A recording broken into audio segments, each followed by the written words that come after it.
नमस्कार विद्यार्थी मित्रांनो, आपलं स्वागत आहे DBN एक्झाम या यूट्यूब चॅनलमध्ये। आज आपण घेऊन आलेलो मोस्ट इम्पॉर्टंट प्रश्न जे येणाऱ्या परीक्षेसाठी खूप महत्त्वपूर्ण आहे। चला मग आपण स्टार्ट करूया। पहिला प्रश्न आहे, जैन धर्माचे 24वे तीर्थकर भगवान महावीर यांचे वास्तविक नाव काय होते? तर या प्रश्नाचे करेक्ट उत्तर ऑप्शन ब वर्धमान। जैन धर्माचे 24वे तीर्थकर भगवान महावीर यांचे वास्तविक नाव वर्धमान हे होते। प्रश्न क्रमांक 2 आहे, प्रसिद्ध गायत्री मंत्र ऋग्वेदाच्या कोणत्या भागात मंडळात समाविष्ट आहे? तर या प्रश्नाचे करेक्ट उत्तर ऑप्शन ए तिसऱ्या मंडळात। प्रसिद्ध गायत्री मंत्र ऋग्वेदा या भागामध्ये तिसऱ्या मंडळात आहे, त्यामुळे प्रश्नाचे उत्तर ए आहे। प्रश्न क्रमांक 3 आहे, गौतम बुद्धांनी आपले पहिले प्रवचन व धम्मचक्र प्रवर्तन कुठे दिले होते? तर या प्रश्नाचे करेक्ट उत्तर ऑप्शन सी सारनाथ। गौतम बुद्धाने आपले पहिले प्रवचन हे सारनाथ येथे दिलेले आहे। प्रश्न क्रमांक 4 आहे, सतीबंदीचा कायदा कोणत्या गव्हर्नर जनरलच्या काळात पास झाला? तर या प्रश्नाचे करेक्ट उत्तर ऑप्शन बी लॉर्ड विलियम बेंटिंक यांच्या काळामध्ये सतीबंदीचा कायदा काळात पार पाडलेला आहे। 1829 मध्ये हा कायदा करण्यात आलेला आहे। प्रश्न क्रमांक 5 आहे, भारतातील पहिले इंग्रजी वृत्तपत्र कोणी सुरू केले? तर या प्रश्नाचे करेक्ट उत्तर option A James Augustus Hicky यांनी भारतातील पहिले इंग्रजी वृत्तपत्र सुरू केले आहे, हिकी यांनी, त्यामुळे प्रश्नाचे उत्तर ए आहे। मित्रांनो, तुम्हाला व्हिडिओ आवडत असेल तर नक्की लाईक करायला विसरू नका आणि आतापर्यंत चॅनलला जॉईन झाला नसेल तर नक्कीच जॉईन करा, कारण असेच नवीन व्हिडिओ आपल्यापर्यंत पोहोचत राहील। प्रश्न क्रमांक 6 आहे, मराठवाडा मुक्ती संग्राम दिन कोणत्या तारखेला साजरा केला जातो? तर या प्रश्नाचे करेक्ट उत्तर ऑप्शन सी 17 सप्टेंबर रोजी मराठवाडा मुक्ती संग्राम दिन साजरा केला जातो। प्रश्न क्रमांक 7 आहे, भारतीय असंतोषाचे जनक म्हणून कोणाला ओळखले जातात? तर प्रश्नाचे उत्तर ऑप्शन बी बाळ गंगाधर टिळक यांना भारतीय असंतोषाचे जनक असे ओळखले जातात। प्रश्न क्रमांक 8 आहे, माहितीचा अधिकार कोणत्या वर्षी लागू करण्यात आलेला आहे? RTI कोणत्या वर्षी लागू करण्यात आलेला आहे?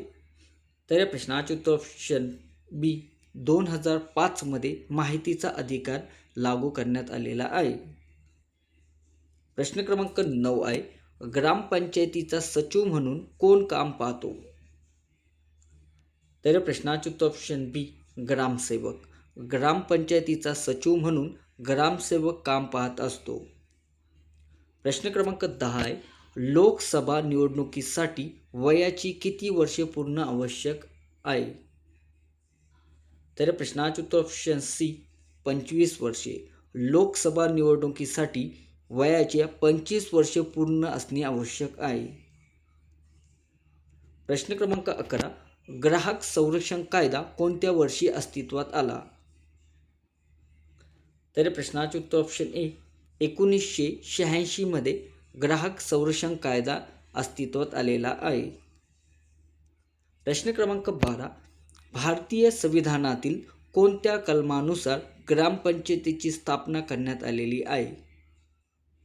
तर या प्रश्नाचे करेक्ट उत्तर ऑप्शन कलम 40। भारतीय संविधानातील कलम 40 कायद्यानुसार ग्रामपंचायतीची स्थापना करण्यात आलेली आहे। प्रश्न क्रमांक 13 आहे, राष्ट्रपती राजवट लागू करण्याचे अधिकार संविधानातील कोणत्या कलमाद्वारे राज्याने दिलेले गेले आहे? तर या प्रश्नाचे करेक्ट उत्तर ऑप्शन बी कलम 356 नुसार राष्ट्रपती राजवट लागू करण्याचा अधिकार संविधानातील कलम 356 द्वारे देण्यात आलेला आहे। प्रश्न क्रमांक 14, अनाथ बालिक आश्रमाची स्थापना कोणी व कधी केली? तर या प्रश्नाचे करेक्ट उत्तर ऑप्शन बी महर्षी कर्वे यांनी 1899 मध्ये अनाथ बालिक आश्रमाची स्थापना केलेली आहे। प्रश्न क्रमांक 15 आहे, आगरकर यांनी कोणते वृत्तपत्र सुरू केले? आगरकर यांनी कोणते वृत्तपत्र सुरू केले? तर या प्रश्नाचे उत्तर ऑप्शन सी सुधारक। आगरकर यांनी सुधारक हे वृत्तपत्र सुरू केलेले आहे? प्रश्न क्रमांक 16. महात्मा ज्योतिबा फुले यांनी सत्यशोधक समाजाची स्थापना कोणत्या वर्षी केली? तर या प्रश्नाचे उत्तर ऑप्शन ए 1873 मध्ये महात्मा ज्योतिबा फुले यांनी सत्यशोधक समाजाची स्थापना केलेली आहे. प्रश्न क्रमांक 17. 1852 मध्ये मुंबईत मराठी वृत्तपत्र सभेची स्थापना कोणी केली? तर या प्रश्नाचे उत्तर ऑप्शन सी भाऊ दहाजी लाड यांनी 1852 मध्ये मुंबईत मराठी वृत्तपत्र सभेची स्थापना केलेली होती. भाऊ दाजी लाड यांनी. प्रश्न क्रमांक 18. महाराष्ट्राचा राज्य प्राणी कोणता? तर या प्रश्नाचे उत्तर ऑप्शन बी शेकरू मोठी घार महाराष्ट्राचा राज्य प्राणी आहे. प्रश्न क्रमांक 19. काजू उत्पादनात महाराष्ट्रात अग्रेसर असलेला जिल्हा कोणता? तर या प्रश्नाचे करेक्ट उत्तर ऑप्शन बी सिंधुदुर्ग. काजू उत्पादनात महाराष्ट्रात अग्रेसर असलेला जिल्हा हा सिंधुदुर्ग आहे.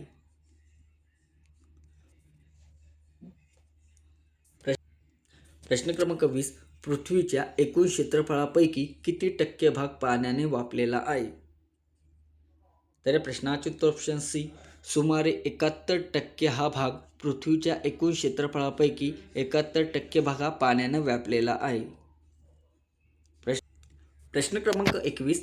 छत्रपती संभाजीनगर जिल्ह्यातील महेसमाळ हे थंड हवेचे ठिकाण कोणत्या डोंगर रांगेत येते? तर या प्रश्नाचे उत्तर ऑप्शन बी सातमाळा डोंगररांग. छत्रपती संभाजीनगर जिल्ह्यातील म्हैसमाळ हे थंड हवेचे ठिकाण सातमाळा डोंगर रांगेमध्ये येते. प्रश्न क्रमांक 22. गोदावरी नदीचा उगम कुठे झालेला आहे? तर या प्रश्नाचे करेक्ट उत्तर ऑप्शन बी त्र्यंबकेश्वर नाशिक जिल्ह्यामध्ये आहे. गोदावरीचा नदीचा उगम जो हा त्र्यंबकेश्वर नाशिक जिल्ह्यामध्ये आहे, त्यामुळे प्रश्नाचे उत्तर ऑप्शन बी आहे. प्रश्न क्रमांक 23. भीमा नदीचा उगम महाराष्ट्रातून कोणत्या जिल्ह्यात होतो? तर या प्रश्नाचे करेक्ट उत्तर ऑप्शन सी पुणे. भीमा नदीचा उगम महाराष्ट्रातील पुणे या जिल्ह्यातून भीमाशंकर या जिल्ह्यातून होत असतो, त्यामुळे प्रश्नाचे उत्तर सी आहे. प्रश्न क्रमांक 24. पद्मश्री पुरस्कार विजेते बशीर बंद्रे यांचे अलीकडे निधन झाले, ते कोण होते? तर या प्रश्नाचे करेक्ट उत्तर ऑप्शन बी कवी होते, त्यामुळं या प्रश्नाचे उत्तर ऑप्शन बी आहे. प्रश्न क्रमांक 25. 68वा महाराष्ट्र केसरी 2026 कुस्ती स्पर्धेचे विजेता कोण ठरलेला आहे? प्रश्नाचे करेक्ट उत्तर ऑप्शन बी हर्षवर्धन सदागिरी यांनी 68वा महाराष्ट्र केसरी 2026 कुस्ती स्पर्धेचे विजेते ठरलेले आहे. क्रमांक 26. प्रयोगशाळेत उगवलेल्या हिऱ्याच्या उद्योगाला निधी देण्यासाठी धोरण सुरू करणारी भारतातील पहिली बँक कोणती आहे? तर या प्रश्नाचे करेक्ट उत्तर ऑप्शन ए HDFC बँक. प्रश्न क्रमांक 27. अंदमान आणि निकोबार कमांडचे कमांडर इन चीफ म्हणून अलीकडे कोणाची नियुक्ती करण्यात आलेली आहे? तर या प्रश्नाचे उत्तर ऑप्शन डी तरुण चौधरी यांची नियुक्ती करण्यात आलेली आहे कमांडर इन चीफ म्हणून. प्रश्न क्रमांक 28. महाराष्ट्रातील प्रमुख हातमाग वस्त्र उद्योग केंद्र इचलकरंजी कोणत्या जिल्ह्यामध्ये आहे? तर या प्रश्नाचे उत्तर ऑप्शन ए कोल्हापूर जिल्ह्यामध्ये आहे. इचलकरंजी हे शहर कोल्हापूर जिल्ह्यात येते आणि त्यालाच महाराष्ट्राचे मॅजेस्टर देखील असे म्हणतात. प्रश्न क्रमांक 29. विधवेच्या शिक्षणासाठी पुण्यात अनाथ बालिके आश्रम कोणी सुरू केले? तर प्रश्नाचे उत्तर ऑप्शन सी महर्षी धोंडो केशव कर्वे यांनी विधवाच्या शिक्षणासाठी पुण्यात अनाथ बालिकाश्रम सुरू केलेले होते आणि त्यांनी 1899 मध्ये हे आश्रम सुरू केलेले आहे. प्रश्न क्रमांक 30 आहे. हवेमधील खालीलपैकी कोणता निष्कर्ष वायू नाही? तर प्रश्नाचे उत्तर ऑप्शन डी आहे लिथियम हे हवेमधील निष्कर्ष वायू आहे, त्यामुळे प्रश्नाचे उत्तर ऑप्शन डी आहे.